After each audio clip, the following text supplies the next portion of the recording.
Saudara Patrick Kluivert, pelatih timnas Indonesia, yakin bisa mengalahkan Tiongkok pada 5 Juni nanti. Lalu seperti apa kekuatan kedua tim sesungguhnya?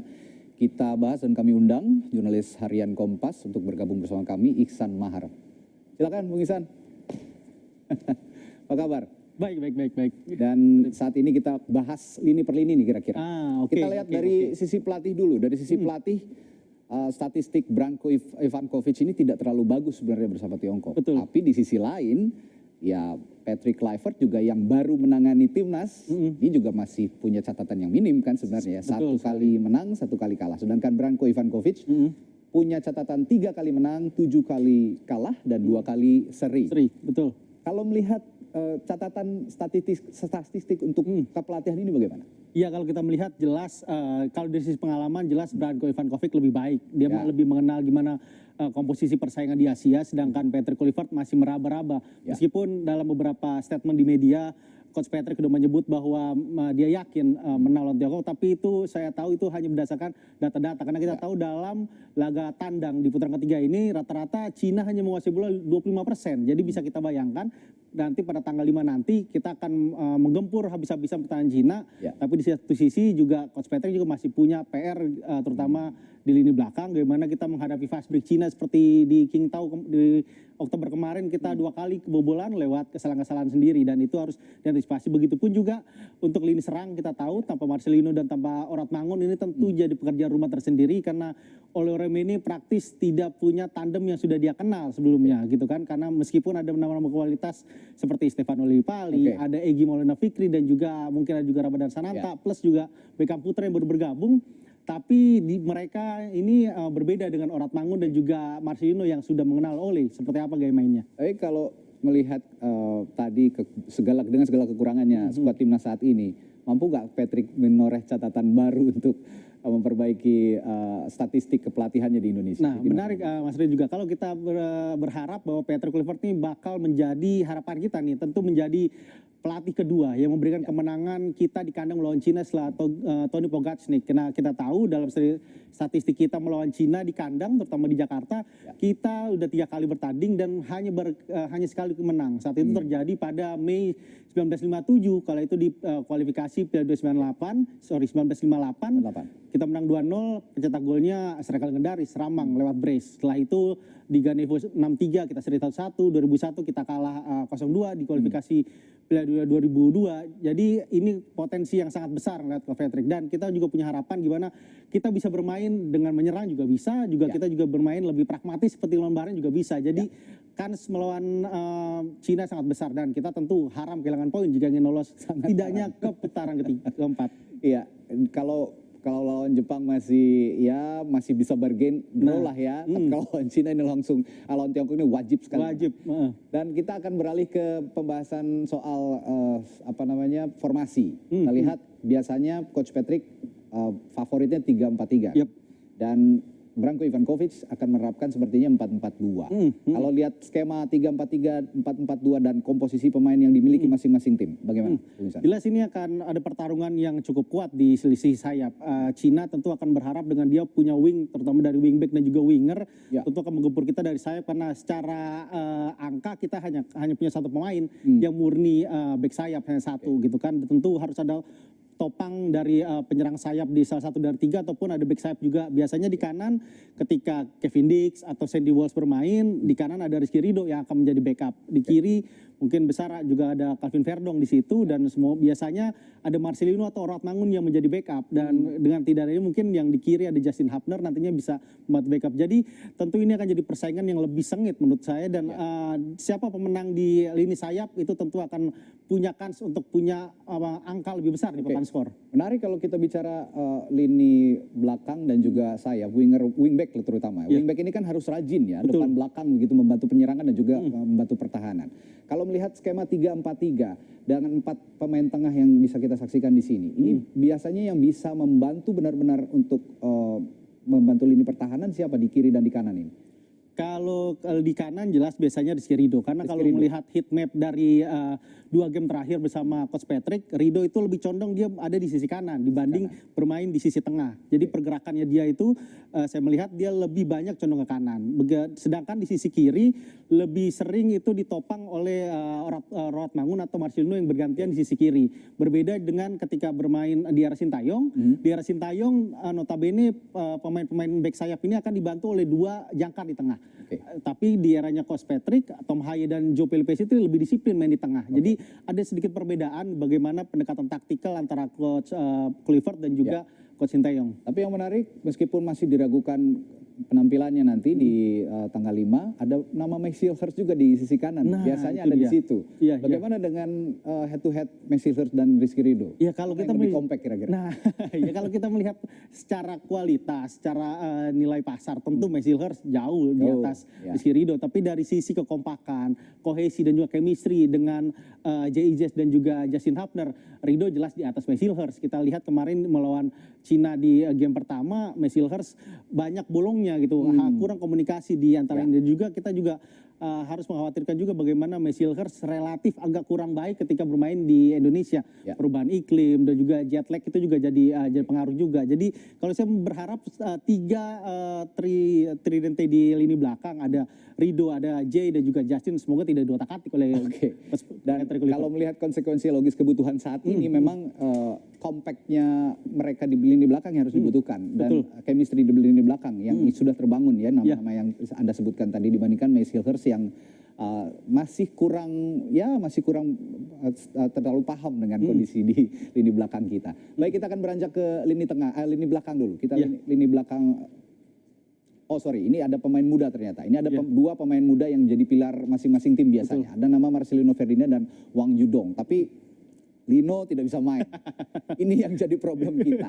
Dan masih dicari siapa menggantinya. Kan kalau yang kita bicara yang yang benar-benar bisa menggantikan, sepertinya kayak Beckham Putra, lalu siapa, Stefano Lillipali, dan juga satu lagi ada Yakob Sayuri dan lain-lain. Ini kalau melihat pengganti, kita bicara pengganti Lino dulu deh. Siapa yang menurut Anda paling pas? Saya akan melihat dulu bagaimana kebutuhan Coach Patrick.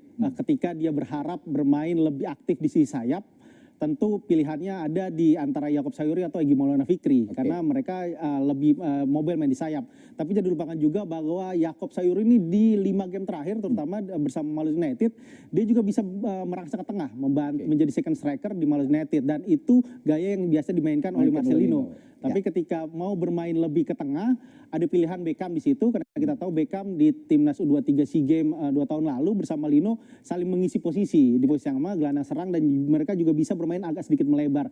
Jadi tergantung dengan kebutuhan taktikal Coach Patrick. Cukup kaya pilihannya sebenarnya. Cukup kaya, sangat cukup kaya, dan juga pemain yang punya kualitas yang sangat sama baiknya. Dan juga satu sisi kita juga melihat Yakob dan Egy punya kualitas di Asia, yang juga sudah punya pengalaman bermain di Piala Asia. Sedangkan Beckham meskipun akan nanti dimainkan mengalami baru debut di tim nasional, tapi dia udah punya mental juara yang ditunjukkan dengan 2 kali back to back juara bersama Persib di Liga 1. Dan Beckham maupun Egy punya catatan impresif di Liga 1 kali ini. Betul sekali. Ini menjadi salah satu alternatif yang luar biasa bisa dipilih oleh Coach Patrick. Tapi kalau kita lihat sosok Wang Yudong, pemuda satu ini dari Tiongkok, ini punya kecepatan yang luar biasa. Betul. Ini siapa yang bisa meredam orang satu ini? Benar. Wang Yudong ini fenomena baru di sepak bola Cina. Umur masih 18 tahun. Sekarang dia jadi pemain Cina, pemain lokal paling subur di Liga Cina sejauh ini dengan 8 gol. Dia juga untuk berbicara dengan Indonesia, dia sudah punya pengalaman main Indonesia. Ketika bermain untuk Zhejiang di AFC Champions League 2 bersama melawan Persib, dia main di Cina sebagai starter, main di Bandung, dia main di akhir babak pertama sebagai pemain pengganti. Jadi dia udah paham lah gimana menghadapi Indonesia, setidaknya dia udah punya gambaran. Dan dengan melihat posisinya dia yang kemungkinan menjadi salah satu dari tandem striker di depan, duet striker, kemungkinan ya jelas Rizky Ridho punya peluang untuk menjaga dia, atau juga Justin Hubner yang sama ngeyelnya dengan kalau gaya mainnya Yudong ini kan sangat cepat, sangat mobile. Mungkin bisa dikatakan mirip-mirip belut juga lah, agak sulit dia ditahan. Jadi dengan itu pengeyelan kengeyelan Justin dan juga kedisiplinan Rido bisa menjadi catatan untuk meredam penyerang. Saya kira Justin lebih pas, karena dia memang harus membutuhkan pemain-pemain cepat seperti ini membutuhkan gaya defensif yang lugas, kira-kira sepertinya. Kita ke pembahasan berikutnya. Di sini ada nama Ole Romeni dan juga Zhang Yuning. Sebelum kita bahas Ole dulu, kita bahas secara keseluruhan. Ole versus Zhang, sebenarnya dua-duanya punya reputasi yang baik. Bagaimana kalau Anda membandingkan dua pemain? Iya, kalau dilihat dari kualitas, jelas Ole masih jauh di atas Zhang Yuning. Zhang Yuning di level di Cina sendiri bisa dikatakan bukan nama terbaik lah yang masuk dalam top list bagi sepak bola Cina, karena kita tahu masih ada Wu Lei yang sayangnya absen dan juga masih ada Behram Abduyeweli yang juga absen karena cedera gitu, dua pemain ini. Dan Zhang bisa jadi dari tiga itu dia pilihan terakhir sebenarnya, tapi dia udah punya modal nih, pernah mencetak gol ke gawang Indonesia, gol kedua kemarin pas main di Cina sana, dan itu bisa menjadi salah satu momok kita. Dan dia sangat efektif jika bermain dengan fase cepat. Sedangkan Ole 2 game dan 2 gol itu sudah menunjukkan kualitasnya dia, bagaimana pentingnya dia bagi lini depan kita. Oke, tadi kan Ole itu biasanya nge-match-nya sama Lino. Nah, betul sekali. Sama-sama di Oxford United dan sudah terbukti di 2 laga sebelumnya sangat padu. Dengan kondisi tadi tidak ada Lino, Ole bisa mengerti apa yang dibutuhkan tim dan dibutuhkan apa yang akan diberikan kontribusi kepada lini depan dari 3 nama yang menjadi pilihan Patrick tadi. Saya justru melihat gimana nanti di depan ini Coach Patrick harus membuat permainan, setidaknya kita bermain untuk Ole Romeni, terutama untuk bagaimana membuat game plan dalam menyerang, bagaimana menyuplai Ole. Jadi pemain-pemain sayap seperti Yakob atau Egy itu punya kans lebih baik untuk bisa membantu Ole mencetak gol. Setidaknya brace lah ke gawang Cina. Jadi dan tambah juga kita jelas punya Tom Haye, masih ada Joy juga, dan di kiri ada Kelvin Verdong atau Dan James yang punya umpan-umpan akurat ke jantung pertahanan. Jadi patut kita bermain Ole sebagai ujung tombak tunggal. Mungkin biasanya dia sebagai lebih mobile, lebih sebagai combat forward, tapi sekarang dia bisa bermain lebih poacher karena Cina akan bermain sangat bertahan. Kita butuh pemain yang punya bermain di tengah di jantung pertahanan Cina dan menjadi target main di sana. Ada juga nama Wang Yudong yang katanya Lamin Yamalnya Tiongkok ya. Ini yang harus diwaspadai, masih muda, punya kecepatan luar biasa. Kalau tadi Wang Yudong dibilang Lamin Yamal, kira-kira oleh Romeni ini disamain nama tipikalnya dengan striker-striker Eropa siapa nih? Gaya bermain saja maksudnya. Oleh kalau dibilang nomor 9 murni enggak juga. Enggak murni juga gitu kan. Kalau misalkan dia juga mungkin juga dia bisa, ya kalau lihat dari gaya dan posturnya dia mirip seperti Robert Lewandowski lah saya melihat gitu kan, karena dia juga bisa membuka ruang buat rekan setimnya. Dan itu sangat penting sih untuk dengan gaya permain kita yang sekarang nih melawan Cina, kita akan bermain, prediksi saya akan di atas 70% penguasaan bola kita, dan kita butuh pemain seperti Ole ini yang bisa buka ruang dan juga bisa jadi finisher. Kita akan lihat pembahasan berikutnya, kita akan lihat ada 2 back yang juga punya catatan baik sebetulnya. Yang satu Jai Itses dari timnas kita dan yang satu Zhang Guangtai. Ini melihat 2 postur back yang punya postur besar begitu ya. Back memang biasanya besar dan lugas gitu. Ini punya catatan tersendiri sepertinya. Anda punya catatan khusus 2 nama ini? Ya, Jay jelas pemimpin di lini pertahanan kita. Sebenarnya 2 pemain ini sama-sama leader di lini pertahanan gitu kan, dan gaya mainnya juga sama-sama lugas juga di belakang. Kalau kita melihat Jay mungkin agak telat sekarang dia bergabung karena kita tahu Serie A baru berakhir akhir pekan lalu. Meskipun Jay tidak main dan kemungkinan paling dia akan fokus berlatih ketika sudah di Jakarta mulai tanggal 1 besok.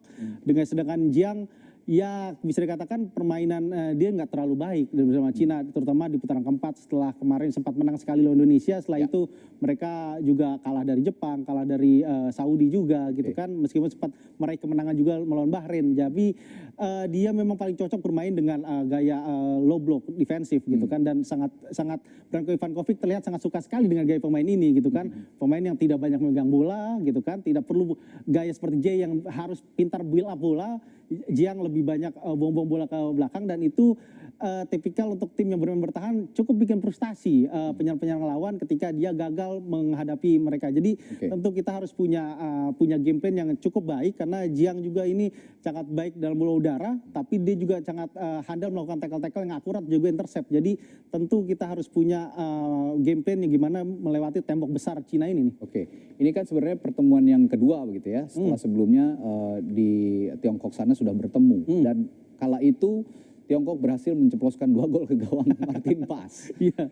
Apa yang harus dipelajari Jay Inset dan kawan-kawan di lini belakang? Kita akan bermain menyerang. Bermain menyerang. Kemarin di Cina kita catatkan persentase penguasaan bola paling besar dalam putaran ketiga kita, 76%, dan cetak 14 tembakan, tapi hanya berhasil 1 gol lewat Tom Haye di pertengahan babak kedua, dan itu harus jadi pelajaran bagaimana kita mengantisipasi fast break-nya mereka.